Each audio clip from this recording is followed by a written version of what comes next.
Hello, these are some instructions for your Chapter 2 assignment. I'm going to read the general instructions and then we'll go through these steps by step so you can see what each one looks like.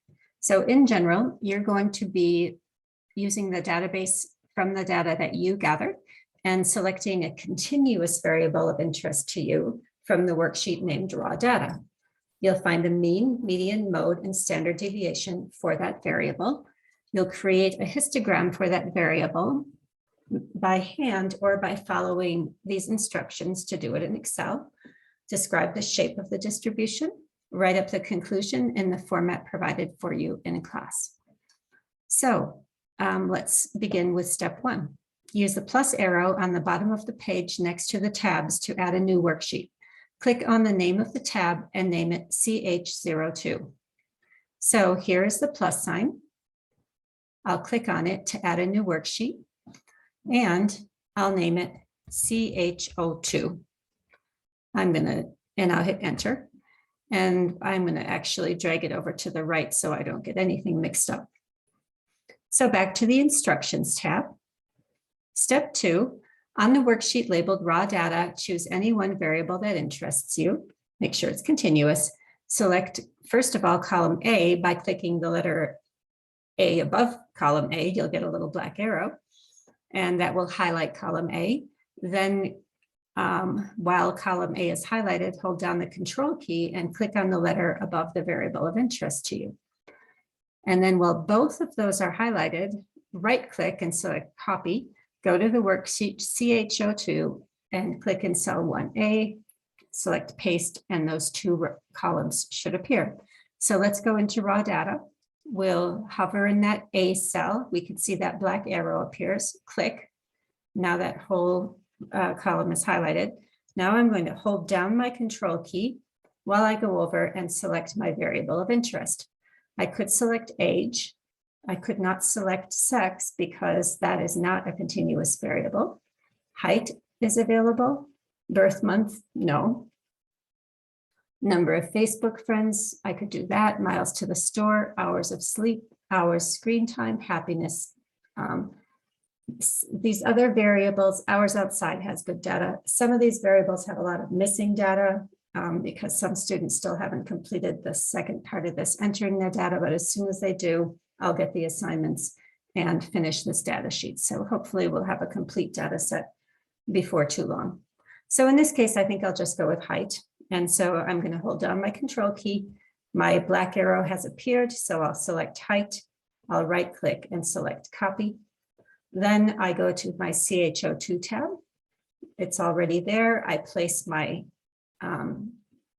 mouse, my cursor above there so that this little open X sign appears. Right click and select paste. I'm going to use this paste that says 1, 2, 3, which basically means I'm pasting the values only. If you had a formula in here, this would be helpful to you.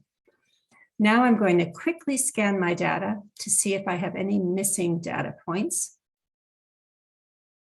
And I don't have any missing data points. And that means that we have a pretty clean data set and I can do things a little bit easily. Now it said in cells, now the next step is to go to, in step 3, beginning in cell F2, write the words n, mean, median, mode, sum of squares, variance, and standard deviation in the next rows.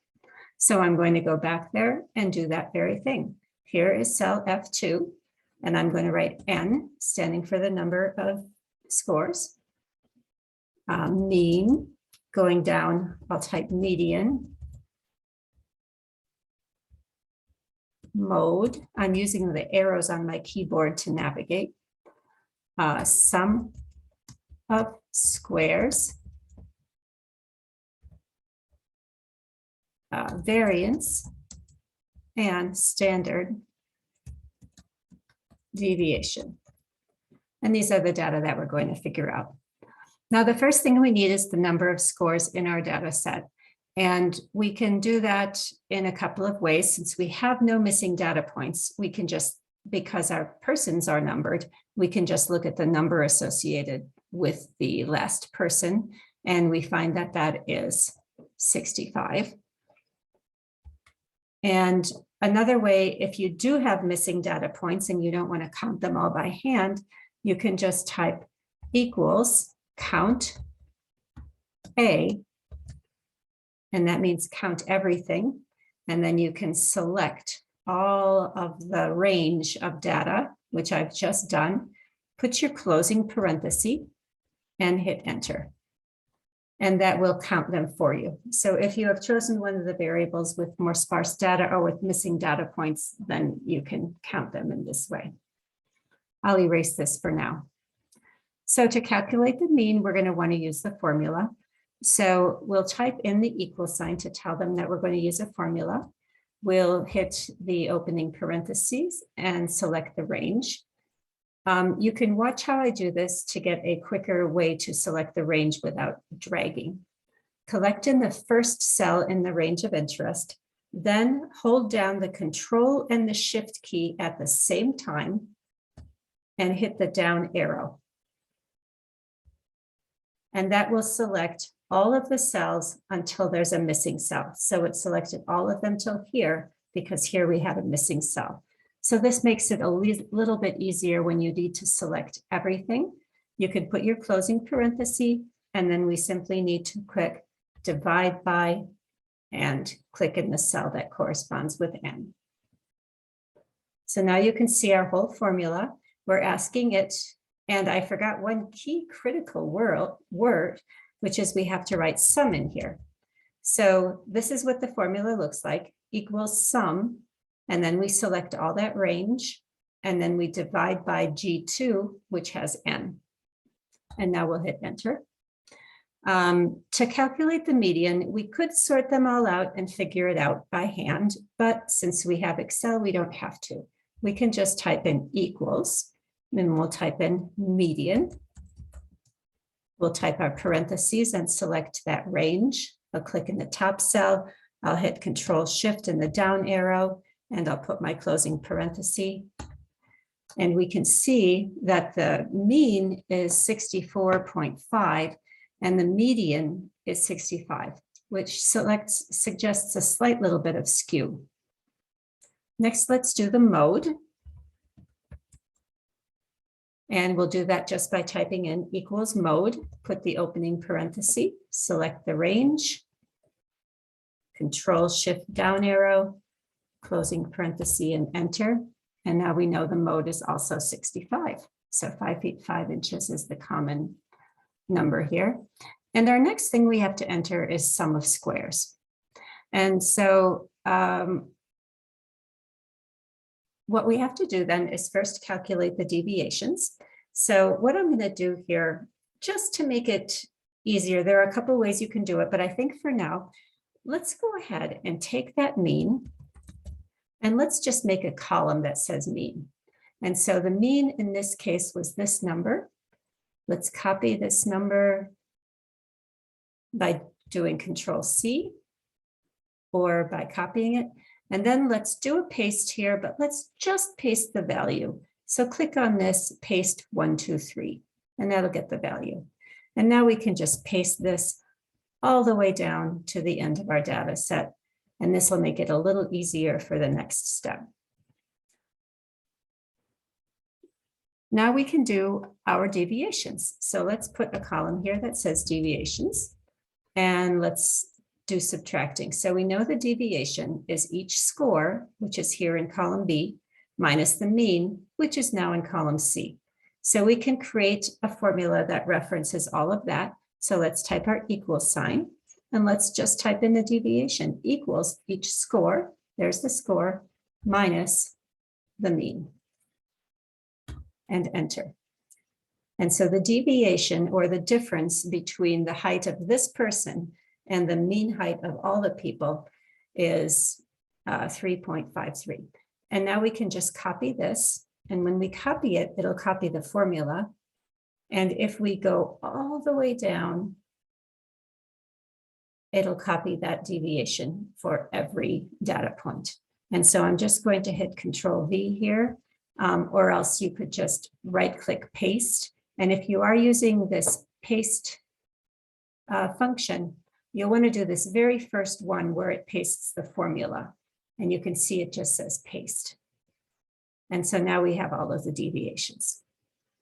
Now we know that we can't just stop here. We know that we actually have to do that whole thing we talked about in class, where we have to square the deviations, sum them up, and run through that calculation process. So even though we're looking at a concept that's essentially the average distance of each score from the mean, we're doing this little more complex formula to get the actual standard deviation. So next we have to get deviation squared. And this is what it says in our instructions. So we did the mean, median, and mode, and there are the formulas. And now we're calculating the deviations and squared deviations in the next columns and naming them deviations and deviations squared. So let's go back to CHO2, calculate deviations squared, and that's simple too. We're going to type our equal sign. We'll select the deviation, put that little caret and the 2, and that will square it for us. And now we can copy this and paste it all the way down to the end of our data set. And we'll go ahead and paste it. I'll use this time. And now we have the squared deviations. Now we know that the sum of squares is just the sum of all those squared deviations. So let's type our equal sign. We'll type sum and put our opening parenthesis. What do we want the sum of? All of these deviations. So I'm going to hit Control, Shift, and down arrow to select all of the squared deviations, closing parenthesis. You can see it here in the formula bar, and enter. So the sum of squares in this case is 3140.938. Excuse me. The variance we know is simply the sum of squares divided by n. So we can just go equals. We'll click the sum of squares, put in our dividing sign, and click on the n. So the variance is 48.32213, and the standard deviation is the square root of the variance. So we'll type equals SQRT, and let's click in the variance and enter. And so now we find out that the standard deviation is 6.95. Now that seems kind of like a lot to me. It means that on average, each score varies by almost 7 inches from the mean. So that seems a little weird to me. So I kind of want to look at these data. So the way to look at the data is to create a histogram. And we'll do that. Let's just put it right here on the same page. I have my cursor placed right here. Now let's select our columns of interest. We'll first select our ID column and then our height column. And I'm actually not using this arrow this time. I'm actually going to select the data. So I'm going to do this kind of a selection process and all the way down to our last person. Now I'm going to go to Insert, and you'll have all of these options here. Our histogram you can see is right here. So let's select histogram. And you can see here that it's created a histogram for me, showing that our mean at about 64. You can see the ranges that it chose are way down here. So we have 26 to 32 inches as a range, 32 to 38.2.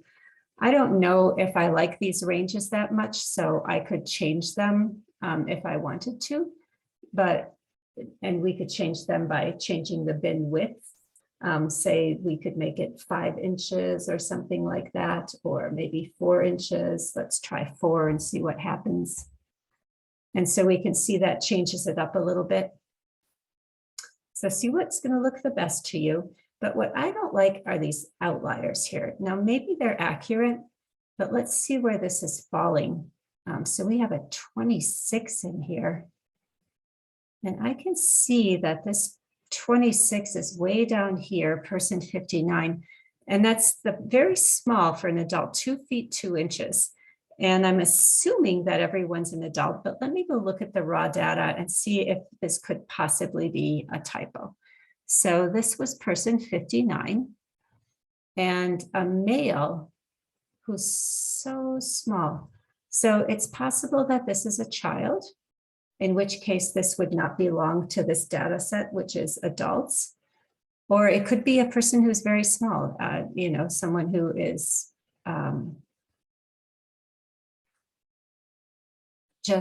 it's not a child, because actually we have the age in here. And I think that this is a typo. I'm going to guess that this is an incorrect data entry point, because this age is 26 and the height is 26 seems very improbable. This seems probable, a 4-year-old child who's 38 inches tall, but because this child is 4, it doesn't belong in the data set. So what we will need to do is clean the data eventually. And we'd eliminate this one because he doesn't belong, and this one because it's a typo. And so I'm going to take the prerogative to eliminate that. And this isn't a criticism of the person who gathered the data. I don't think we specified it should be people over 18, but I think we're going to have a weird gathering of data if we leave this person in. So I'm going to eliminate this person. And I'm eliminating this data point here because I think it's an error. And so now I'm going to go to my CHO2 and I'm going to just eliminate these two. I'm going to eliminate this 38 because it's a child. And I'm going to eliminate this 26 because it's a typo. And I'll also eliminate their data from the rest of these cells so that we get proper calculations. And let's see what happened. So we can see that our mean went down to 63.48462, which surprises me since we eliminated 2 low values. And our median and mode remains the same. So that just does surprise me a little bit. And I see what the problem is. The problem is that now we have calculated all of these based on the original mean. So now I'm just going to copy in this mean again. Control C, I'll paste values, and let's get the proper mean in here. Going way down to the bottom. Oh, I missed. I can't use that down arrow anymore because now I have missing cells. I'd have to do it a little bit differently. And so let's just get that out of there and see what happens. So now we can see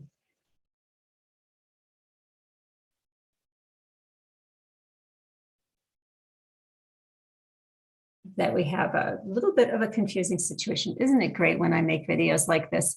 All right, we're almost done. I'm going to just finish up this analysis and figure out what went wrong here in a minute. And you don't need to worry about eliminating data points, but we had outliers that were clear errors, and this is one way to detect them. So your final instruction says to, so we did all these calculations, we created the histogram, and it says to describe the shape. And so let me describe just what we did here. This is just a general description. And I think I'm going to insert a text box. So I'm going to go to Insert, and I'm going to click on text here because otherwise it's sometimes a little bit hard to read text in Excel. And I'm going to write, and I want these bins a little smaller. Let me just adjust these again by double clicking down in that bin. And I think let's make the bins 3. I just think I want it to be, I'm going to see a few more columns maybe. Yeah, that's better. Okay, so now our text box again. I don't think I'm in our text box, so let me do that again. And I'm just going to write, I'd say this distribution, all right, this distribution was originally negatively left skewed. We eliminated 2 outliers. One that was clearly, I see this is running off the screen, so I'm going to just drag it over like this and now it'll fit. One that was clearly a data entry error, and one that was a child. The current distribution is skewed, let's first say unimodal. skewed right and has potentially one outlier on the high end of the distribution.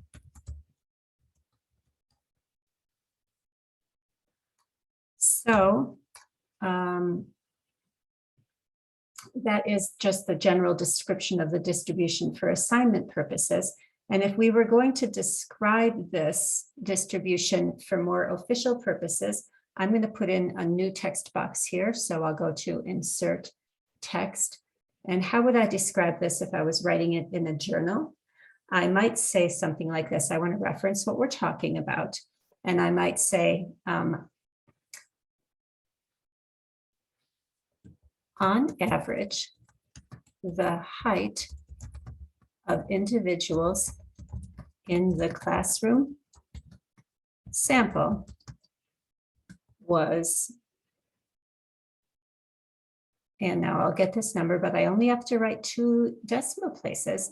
I only have to write 63.48, 63.48.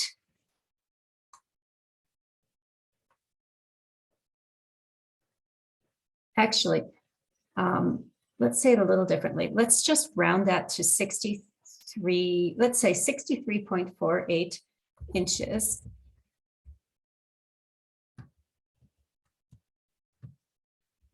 With a standard deviation of,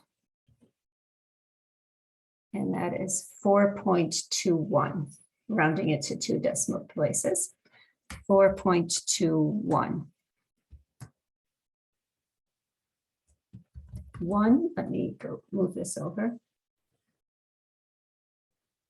One outlier was present on the high end of the distribution, causing minor skew. And I think that's about all we need to say. And this will be the end of this demonstration. Thanks for tuning in.